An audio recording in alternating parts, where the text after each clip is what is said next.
गडचिरोलीत 14 नक्षलवाद्यांचा खात्मा करण्यात आला। त्यामध्ये नक्षलींच्या कमांडोसह 14 नक्षली ठार झालेत। नक्षली विरोधातली आतापर्यंतची मोठी कारवाई मानली जाते। या कारवाईत साईनाथ मडावी आणि श्रीनिवास मडावी या 2 जहाल नक्षलवाद्यांचा खात्मा करण्यात आला। दरम्यान गडचिरोलीच्या ताळगाव कसनसूर जंगल परिसरात ही चकमक झाली। नक्षलविरोधी अभियानाचे पोलीस उपमहानिरीक्षक अंकुश शिंदे यांनी ही माहिती दिली।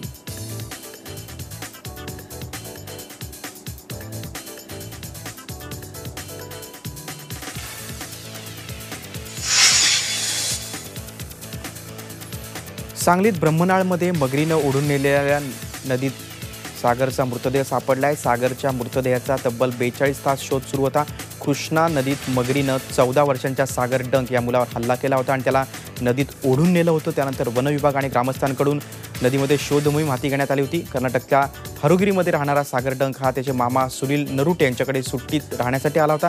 9वीत शिकणारा सागर मामांसोबत कृष्णा नदीकाठी गेला होता।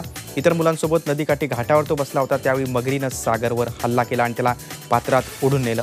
गेल्या काही वर्षांपासून कृष्णाकाठच्या अनेक गावात मगरीने हल्ले केलेत। वारंवार होणारे हल्ले बघता मगरींचा बंदोबस्त करावा अशी सांगलीकरांची मागणी आहे।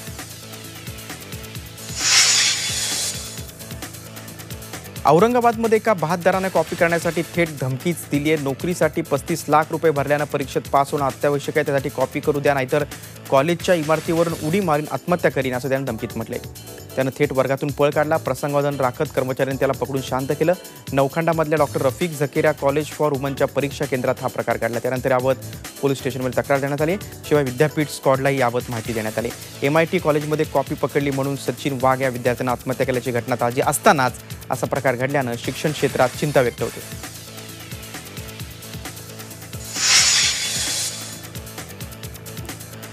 नंदुरबार जिल्हा लाचलुचपत प्रतिबंधक विभागानं धडक कारवाई करत कल्याण वीज वितरण कंपनीतील अभियंत्याला 5,000ची लाच घेताना रंगेहात पकडले। मंगेश पालवे असे अधिकाऱ्याचं नाव आहे। मीटरच्या हेराफेरी संदर्भातील दंडाची रक्कम कमी करण्यासंदर्भात त्यांनी संबंधित व्यक्तीकडे 5,000ची मागणी केली होती। लाचलुचपत प्रतिबंधक विभागाला याची माहिती मिळतात त्यांनी सापळा रचून पालवेंना रंगेहात पकडलं। दरम्यान लाच घेण्याच्या आरोपाखाली त्यांना अटक करण्यात आली।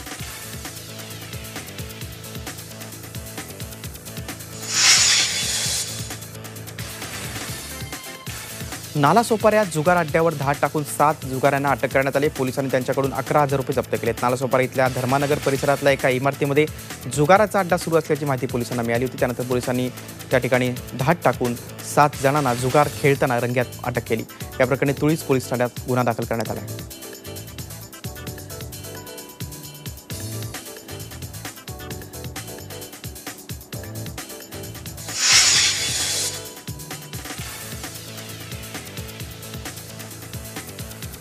चंद्रपूरच्या वणी वरोरा मार्गावर भीषण अपघात झाला। यात 2 ठार तर 14 जण जखमी झालेत। कामगारांना घेऊन येणारी कॅटरिंग कंपनीची टाटा एस गाडी सध्या उभ्या ट्रकवर धडकून ही दुर्घटना घडली। वरोरा तालुक्यातल्या शेंबळ वळणावर कोळशानं भरलेला ट्रक उभा होता, त्यावर ही गाडी धडकली। 38 वर्षीय छाया मोहुर्ले आणि 60 वर्षीय भुरकुटा मिश्राम यांचा अपघातात मृत्यू झालाय। जखमींना ग्रामस्थांनी जवळच्या रुग्णालयात उपचारासाठी दाखल केलं। त्यानंतर सर्व जखमींना नंतर चंद्रपूर जिल्हा रुग्णालयात दाखल करण्यात आलं। महामार्गावरून जाणारे कोळसा भरलेले ट्रक धुळीने माखलेले असतात, त्यांचे रिफ्लेक्टर धुळीने माखलेले असतात। धुळीमुळे अंधारात हे ट्रक दिसत नाहीत, त्यामुळे अशा महामार्गांवरची वाहतूक जिकरीची बनली आहे।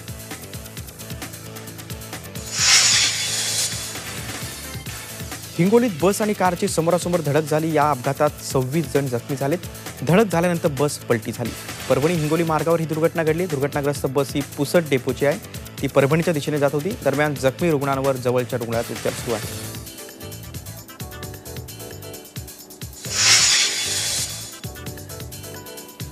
अंबरनाथमध्ये रिक्षाचालकानं प्रवाशावर चाकू हल्ला केला। सुटे पैसे परत न देता या रिक्षाचालकानं हरिराम पासवान यांना दादागिरी केली। त्यानंतर पासवान यांच्यावर चाकूने 5-6 वार केले। या प्रकरणी पोलिसांनी कारवाई करत 3 रिक्षाचालकांना अटक केली।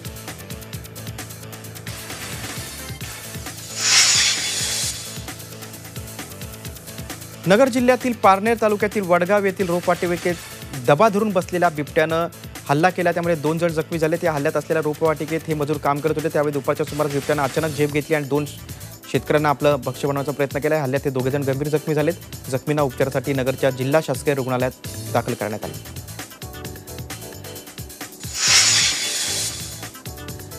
गेल्या काही दिवसांपासून नाशिक शहरात मोकाट जनावरांचा आणि कुत्र्यांचा सुळसुळाट झाला। अत्यंत वर्दळीच्या ठिकाणी मोकाट जनावरांचं वास्तव्य वाढत चाललंय। याशिवाय दिवसा ढवळ्या देखील नागरिकांना या मोकाट जनावर आणि कुत्र्यांचा त्रास जीवावर बेतू लागलाय। मनपाकडून याबाबत ठेका दिला जातो, त्याचं मानधन मिळत नसल्यानं त्या संस्थाही त्याबाबत नियंत्रण ठेवत नाहीत आणि त्याचा सांभाळ करण्यास पुढे नेत नाहीत. नाशिक शहरातील अनेक समस्या या महापालिकेत सुटण्याऐवजी कोर्टामार्फतच सोडवल्या जात असल्यानं नागरिकांनी हा प्रश्न सोडवण्यासाठी कोर्टाचाच आधार घ्यायचा का, असा संतप्त सवाल नागरिक विचारतात.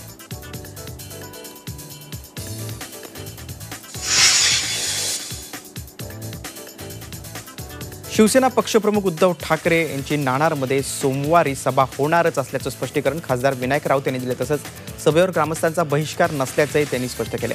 नाणार रिफायनरी विरोधातील एकजूट फोडण्याचा प्रयत्न काही संधीसाधू लोक करतात असा आरोप राऊत यांनी केला. तसंच स्थानिकांना भडकवण्याचं काम होतंय असं देखील त्यांनी म्हटलंय.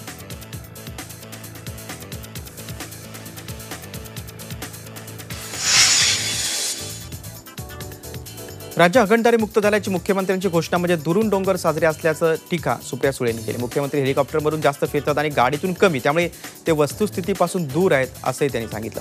वसुंधरा दिवसानिमित्त खासदार सुप्रिया सुळे यांनी पुण्यातल्या तळजाई टेकडीवर फेरफटका मारला, त्यावेळी त्या बोलत होत्या. दरम्यान यावेळी त्यांनी नागरिकांशी संवाद साधला आणि त्यांच्या समस्या जाणून घेतल्या. टेकडीवरील जैवविविधता टिकवण्यासाठी लोकप्रतिनिधी यांच्यासह नागरिकांनी एकत्र यावं असं ते म्हणाले. या मुख्यमंत्र्यांना डेटा कुठून येतो मला माहिती नाही, कारण का माननीय मुख्यमंत्री हेलिकॉप्टरमधून जास्ती फिरतात, गाडीतून कमी, त्याच्यामुळे दुरून डोंगर साजरे म्हणजे लांबून सगळंच चांगलं दिसतं. तसं माननीय मुख्यमंत्री नेहमीप्रमाणे वास्तवतेपेक्षा दूर असतात. हागणदारी मुक्त महाराष्ट्राची खरं तर सुरुवात माननीय मुख्यमंत्र्यांनी किंवा त्यांच्या सरकारने नाही, कैलासवासी आर पाटलांनी 20 वर्षापूर्वी केली आहे. प्रचंड कामं गेल्या 20 वर्षात महाराष्ट्राच्या ग्रामीण भागातल्या जनतेने हागणदारी मुक्त महाराष्ट्र करण्यासाठी केलेली आहे. पण संपूर्णपणे तसं झालं आहे का? मी वास्तवतेच्या जवळ राहते, सर्वसामान्य माणसांमध्ये राहते, त्याच्यामुळे ही गोष्ट खरी आहे की हे तितकं काही तथ्य नाही. गेल्या काही दिवसांपासून भाजपमध्ये नाराज असलेल्या नाशिक जिल्ह्यातील प्रमुख राजकीय कुटुंबांपैकी एक असलेल्या हिरे कुटुंबियांनी बंडाचं सुतवाच दिले. आगामी निवडणुकांच्या पार्श्वभूमीवर भाजपला सोडचिठ्ठी देत स्वगृही म्हणजेच राष्ट्रवादी काँग्रेसमध्ये परतण्याचे संकेत भाजपचे आमदार अपूर्व हिरे यांनी दिले. हिरे कुटुंबीय काही दिवसांपासून पक्षात नाराज आहेत. आगामी निवडणुकीची रूपरेषा ठरवण्यासाठी माजी मंत्री प्रशांत हिरे आणि जिल्हा बँकेचे माजी अध्यक्ष अद्वैत हिरे यांच्या उपस्थितीत मालेगावमध्ये हिरे समर्थकांची सभा आयोजित करण्यात आली होती. यावेळी हिरे कुटुंबियांची नाराजी लपून राहिली नाही. पक्षाच्या जिल्हा पदाधिकाऱ्यांनी दुकानदारी सुरू केली. आगामी काळात अशीच अवस्था राहिल्यास पक्षात काम करणं शक्य नाही असं भाजप आमदार अपूर्व हिरे यांनी म्हटलंय. आमदार हिरे यांनी पक्ष सोडल्यास नाना पटोलेनंतर पक्ष सोडणारे राज्यातील ते दुसरे लोकप्रतिनिधी ठरतील.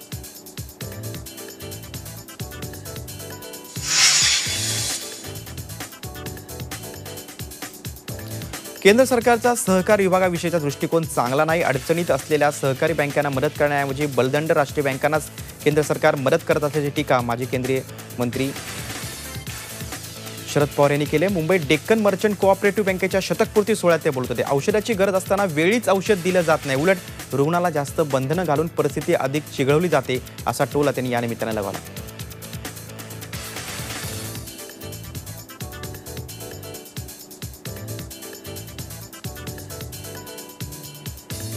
पण सहकारी बँकांच्याकडे वागण्याचा दृष्टिकोन हा निर्णय घेण्याच्या संबंधीचा अधिकार असलेल्या लोकांचा वेगळा आहे.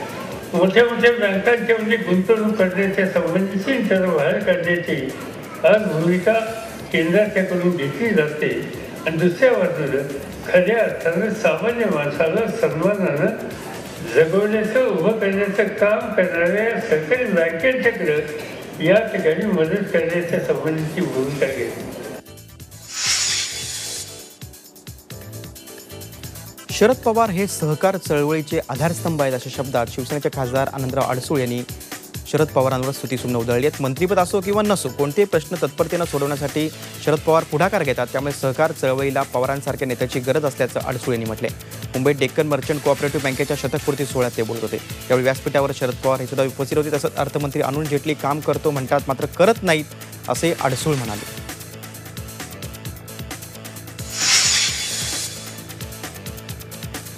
शिवसेनेनं भाजपसोबत ट्रिपल तलाक घ्यावा असं आव्हान MIMचे प्रमुख आणि खासदार असदुद्दीन ओवेसी यांनी दिले. लातूर जिल्ह्यातल्या उदगीर इथल्या जाहीर सभेत ते बोलत होते. तसंच केंद्र सरकारनं ट्रिपल तलाक आणि शर्यतमध्ये ढवळाढवळ करू नये असा इशाराही त्यांनी मोदी सरकारला दिला.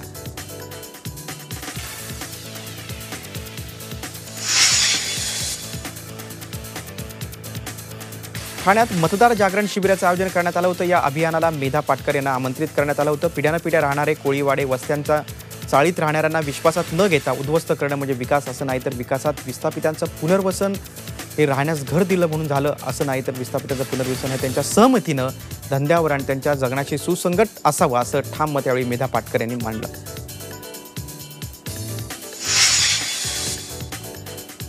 नागपूर जिल्ह्यातील खरीप पिकांच्या नियोजनाचा आढावा घेण्यासाठी कृषी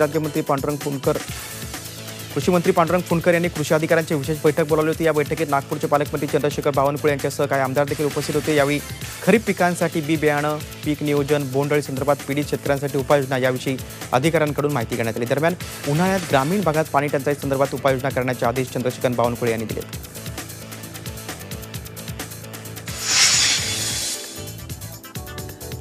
परीक्षांचा मोसम संपल्यानं उन्हाळी सुट्ट्यांची लगबग सगळीकडे पाहायला मिळते. याच पार्श्वभूमीवर गावी आणि पर्यटनस्थळी जाणाऱ्यांची गर्दी वाढू लागली.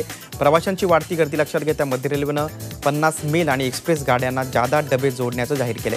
उत्तर भारत, कोकण, गोवा, कर्नाटकात जाणाऱ्या गाड्यांना हे जादा डबे जोडले जातील. त्यामुळे जवळपास 10,000 अतिरिक्त प्रवाशांची सोय होणार आहे.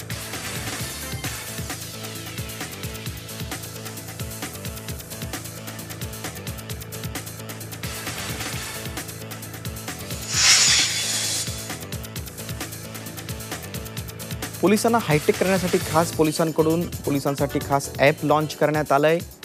इस्मन्स, यथार्थ आणि डिजिटल पोलीस स्टेशन अशी या 3 ॲपची नावं आहेत. बदलत्या काळानुसार पोलिसांनाही बदलावं लागेल आणि त्यासाठी त्यांनाही तंत्रज्ञानाचा वापर करावा लागेल असं मत राज्याचे पोलीस महासंचालक सतीश माथुर यांनी व्यक्त केले. औरंगाबादच्या विशेष पोलीस महानिरीक्षकांनी स्वतः पुढाकार घेऊन ही ॲप बनवलीत आणि पोलिसांना हायटेक करण्याचा प्रयत्न केला. त्यांच्या प्रयत्नाचं मुख्यमंत्र्यांनी देखील विशेष कौतुक केलं. त्यावेळी बोलताना पोलिसांसाठी स्वतःचे घरं असावेत यासाठी राज्य सरकारनं पुढाकार घेतला असून त्यांच्या कर्जावरील व्याजाचे पैसे सरकार भरणार असल्याची माहिती मुख्यमंत्र्यांनी दिली.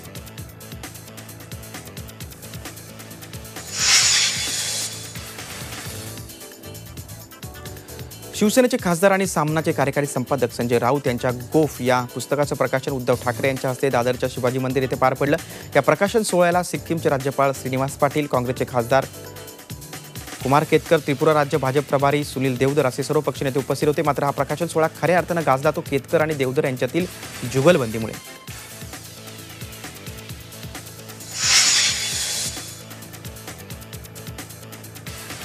अहमदनगरच्या प्रवरा नदी किनारी 2 मानवी सांगाडे सुस्थितीत आढळून आलेत. प्रवरा नदी किनारी असलेल्या चांदे गावात प्राचीन मंदिराच्या जीर्णोद्धाराचं काम सुरू. या ठिकाणी सुरू असलेल्या खोदकामादरम्यान हे सांगाडे सापडलेत.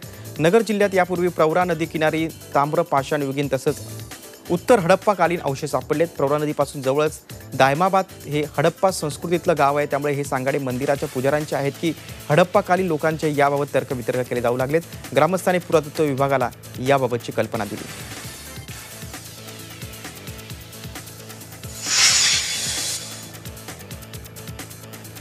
पुण्यातील प्राचार्य भाऊसाहेब जाधव यांना नुकतीच डिलीट जाहीर झालंय. विशेष म्हणजे अमेरिकेतील युनिव्हर्सिटी ऑफ साऊथ अमेरिका या विद्यापीठानं त्यांचा गौरव केला. या पार्श्वभूमीवर पुण्यात त्यांच्या सत्कार सोहळ्याचं आयोजन करण्यात आलं होतं. पुणे विद्यापीठाचे माजी कुलगुरू डॉक्टर अरुण निगवेकर, अखिल भारतीय मराठी साहित्य संमेलनाचे अध्यक्ष लक्ष्मीकांत देशमुख या मान्यवरांच्या उपस्थितीत भाऊसाहेब जाधवांचा सन्मान करण्यात आला.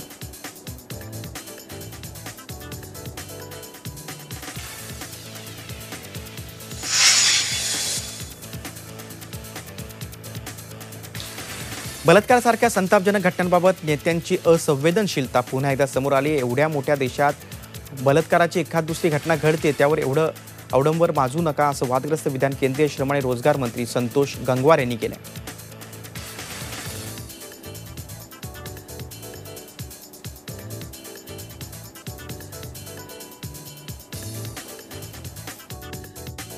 ऐसी घटनाएं दुर्भाग्यपूर्ण स्थिति होती है, पर कभी कभी रोका नहीं जा सकता है. पर सरकार सब जगह सक्रिय है, तत्पर है, कार्रवाई कर रही है, ये सबको दिखाई दे रहा है. पर इतने बड़े देश में 1-2 घटना अगर हो जाए तो केवल उसको ही एक बतंगड़ बनाकर काम किया जाए, ये भी उचित नहीं है. इतने बड़े देश में 1-2 घटना अगर हो जाए तो केवल उसको ही एक बतंगड़ बनाकर काम किया जाए, ये भी उचित नहीं है. इतने बड़े देश में 1-2 घटना अगर हो जाए तो केवल उसको ही एक बतंगड़ बनाकर काम किया जाए, ये भी उचित नहीं है. एक प्रभावी कदम सरकार उठा रही है, तो ये समझ में आना चाहिए.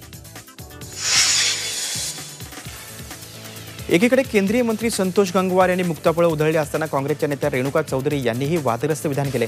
शोले सिनेमातील गब्बरप्रमाणे पोलीस बलात्कार पीडितेला प्रश्न विचारतात असं विधान चौधरी यांनी पाटण्यात केले. कोई महिलाएं बाहर नहीं निकलते आजकल, क्योंकि एक जमाने पे शोले फिल्म में वो क्या था शत्रुघ्न जी,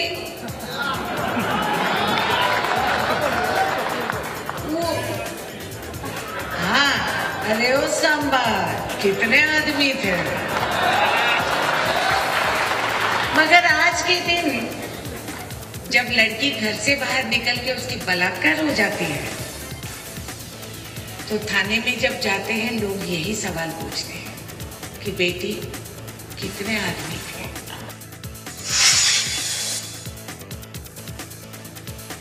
12 वर्षांखालील मुलींवर बलात्कार केल्यास आरोपीला फाशी देण्याच्या केंद्र सरकारच्या अध्यादेशाला राष्ट्रपती रामनाथ कोविंद यांनी मंजुरी दिली। केंद्रीय मंत्रिमंडळानं शनिवारी पोक्सो कायद्यात सुधारणा करून वटहुकूम काढला होता। कठुआ, उन्नाव बलात्कारासारख्या घटनांनंतर देशात संतापाची लाट उसळली। केंद्र सरकारनं नवीन अध्यादेशाला मंजुरी दिल्यानं 12 वर्षांखालील मुलींवर बलात्कार करणाऱ्या नराधामांना फाशीची शिक्षा देण्यात येणार आहे। 16 वर्षांवरील मुलींवर बलात्कार केल्यास कमीत कमी 10 वर्ष ते 20 वर्षांच्या शिक्षेची तरतूद करण्यात आली। तसंच दोषीला जन्मठेपेच्या शिक्षेची तरतूद या कायद्यात आहे।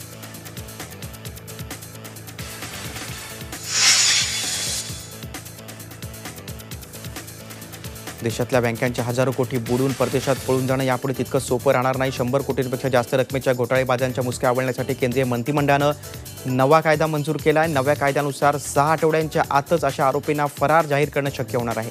शिवाय आरोप सिद्ध होण्यापूर्वीच अशा घोटाळेबाजांची संपत्ती जप्त करणं आणि तिची विक्री करता येणार आहे। यासंबंधीचं विधेयक सरकारनं अर्थसंकल्पीय अधिवेशनातच सादर केलं होतं, मात्र विविध अडचणी आणि संसदेचं कामकाजच चालू न शकल्यामुळे याबद्दलचा अध्यादेश सरकारनं काढला आहे। विजय मल्ल्या, पीएनबी घोटाळ्यातील नीरव मोदी घोटाळा आणि देशातील आर्थिक फसवणुकीचे वाढते प्रकार याची दखल घेऊन हा अध्यादेश केंद्र सरकारनं काढला आहे।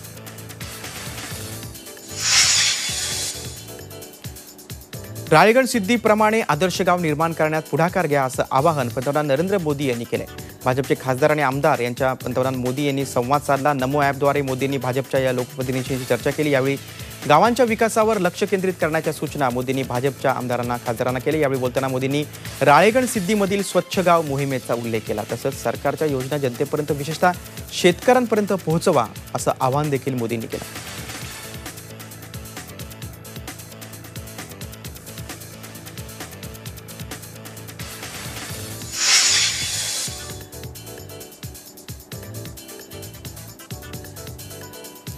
संघभूमीत येऊन भाजपचे खासदार वरुण गांधी यांनी स्वपक्षीयांना चिमटे काढले। विरोधी पक्षातही तज्ज्ञ सदस्य असतात, त्यामुळे त्यांना मंत्रिपद देऊन त्यांचा सन्मान करता येईल का याचा विचार व्हायला हवा असं मत भाजपचे खासदार वरुण गांधी यांनी मांडले। नागपूरमध्ये आयोजित युवा सन्मान संवाद परिषद उद्घाटन सोहळ्यात ते बोलत होते।